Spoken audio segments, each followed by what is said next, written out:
Okay, picture this. You're there, maybe it's late at night, you've got like a million browser tabs open, and you finally find the perfect flight. You punch in your details, you click confirm, and you get that awesome little rush of excitement. Your trip is officially booked. But then that excitement just evaporates and turns into that cold, sinking feeling in your stomach. You glance at the confirmation email and, oh no, your heart just drops. There it is, a typo in your own name. It seems like such a tiny little mistake, but honestly, in the world of air travel, it can be a massive deal. But hey, don't worry, we're gonna get this figured out. So why all the drama over a single misplaced letter? I mean, you're probably thinking, come on, it's obviously me. But to an airline, and more importantly to security, a name that doesn't match is a huge red flag. And there are a couple of really important reasons for these super strict policies.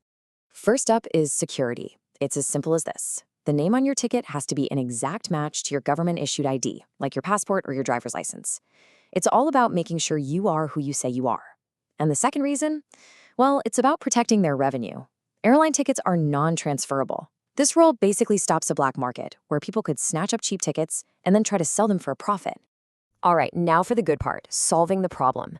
The very first thing you need to do is figure out exactly what kind of mistake you've made. Because believe it or not, the fix is different for each one. So let's diagnose your typo type. This one right here is the most common. You swapped a couple of letters or you just missed one, like John instead of John.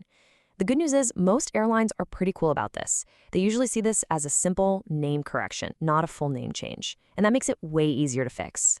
Okay, what if you recently got married or divorced and you booked a flight with a name that doesn't quite match your ID yet?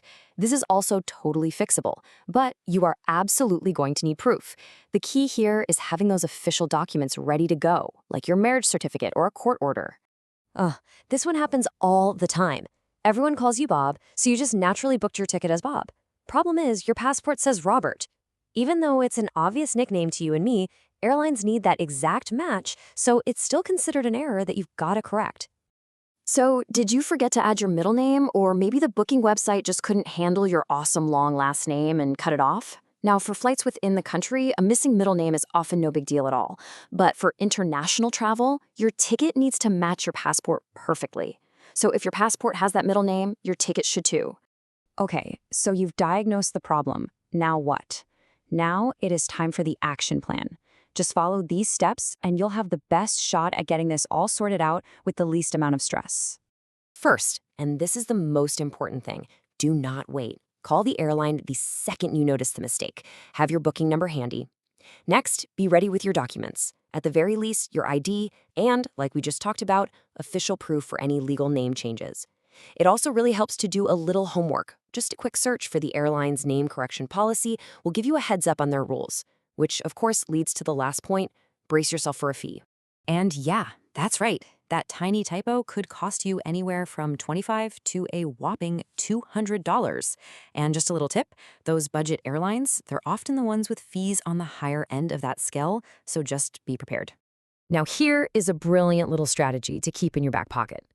Before you fork over that correction fee, do a quick search for the price of a brand new ticket for the same flight. Seriously, especially if you scored a cheap promo fare to begin with, you might be shocked to find it's actually cheaper to just cancel and rebook than to pay the airline to fix the name. All right, let's wrap things up by hitting some of the most common questions people have in this exact situation. Think of it as a little rapid-fire Q&A. This is the big one, right? You see the mistake and you start thinking, maybe they won't even notice. Can I just roll the dice and show up at the airport? The simple answer is, please don't risk it. I mean, sure, a really friendly agent might let a tiny typo slide, but they have absolutely no obligation to. You could very easily be denied boarding, and your entire trip could be ruined right then and there. The only safe play is to fix it beforehand. Okay, so what if you can't go and you can't get a refund? Can you at least give the ticket to a friend by just changing the name completely? That's gonna be a hard no. Remember that whole revenue protection rule we talked about? This is exactly why it exists. Airline tickets are 100% non-transferable. You can't just change John Smith to Jane Doe. Oof, the plot thickens. What if you've already checked in for your flight and then you spot the typo?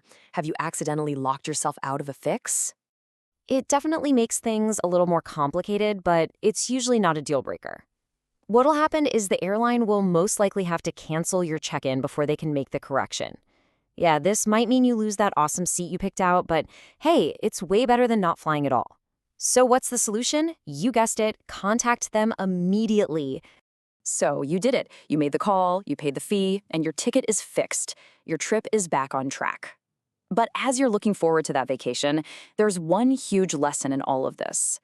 The next time you're on that booking page, your cursor hovering over the confirm button, what's the one thing you'll take an extra 10 seconds to do? Triple check that name.